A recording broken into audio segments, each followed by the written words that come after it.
gentlemen, the opioid plague is literally destroying the economy. And that's the truth. It really is. I mean, look, everything is connected. If you don't have a good labor force, then you couldn't possibly have a good economy. So everything's going to suffer because there's not as much money circulating out in the economy. This is a story that came out on marketwatch.com, June 29th, 2018, how the opioid plague is exacerbating a U.S. labor market shortage. Right now, they're estimating about 1.4 million prime age men are not working because of drug abuse. And I believe that. The number of people working or looking for work in the U.S. is near a 4-decade low. And some experts believe the opioid plague has played a key role in keeping a lid on participation. So we know what the opioids are doing out here. It's literally ravishing communities right now around the country. So they're saying that the labor force participation at 62.7%, near its 40-year lows. The rate has hovered around this level for the past 5 years, even as the unemployment rate steadily declined over this period to below 4% from 7% in 2013. But it's really truly not that low, because once people are off of unemployment and they're no longer looking for work, they're not counted anymore. So that number really is a fictitious number. It's really not a real number. The opioid plague is preventing a huge portion of the population that is sidelined from joining the labor force, because labor-intensive jobs are also the ones that require workers who can pass drug tests. And I've done numerous videos on how many people are failing drug tests, the pre-employment drug test. There's more people failing than passing these days. Okay, so the negative implications for the U.S. economy that some experts characterize as entering a waning period of expansion. There are currently 6.7 million job openings, according to the latest job openings and labor turnover survey. Yet businesses struggle to fill these positions, implying that there aren't enough skilled workers available. In other words, there's too many junkies and not enough qualified people coming in to apply for those jobs. So they found that more than 6 million men between the ages of 25 and 54 weren't in the labor force, and nearly half of those were taking pain medication. So they are junkies. They are strung out on opioids, according to a 2016 study.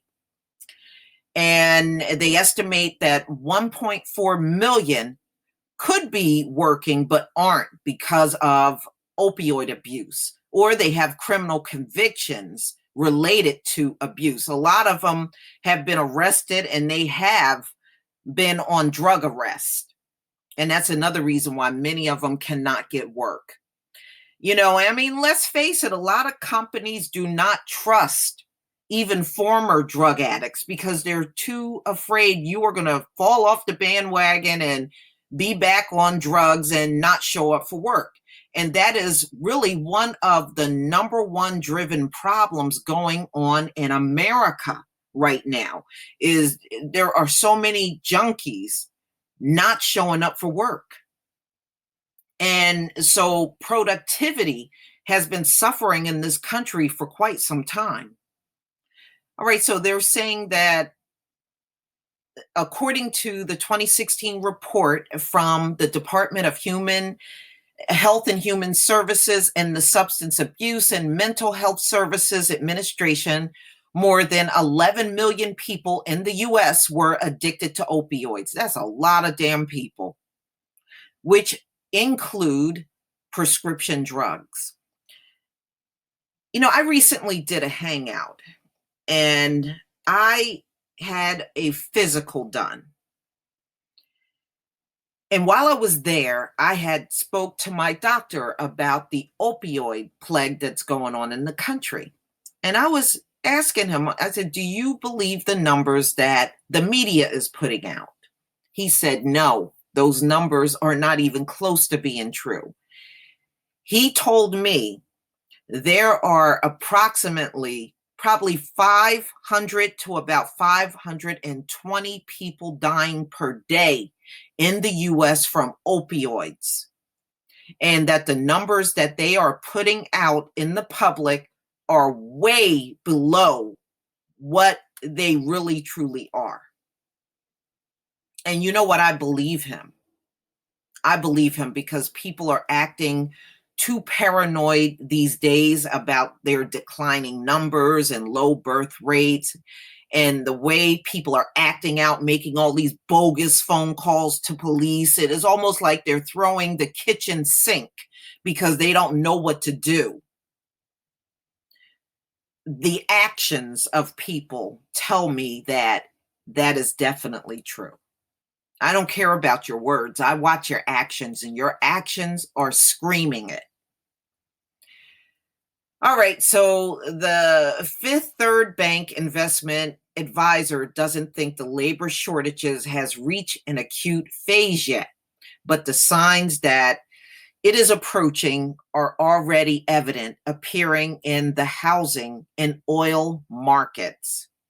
Home builders and developers aren't able to meet the demand from growing populations because there aren't enough construction workers. In fact, 80% of home builders report shortages in subcontractors. And, I had heard even from the True Royal that drug abuse in construction is extremely high. And I believe that.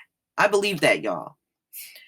So I know trucking industry, I had heard that from my own relatives that drug abuse is very high in trucking. And there's a lot of people that are injured on the job, in that particular profession. So a lot of them are on pain medication and driving, behind the wheel. And I have seen truck drivers driving erratically on the road.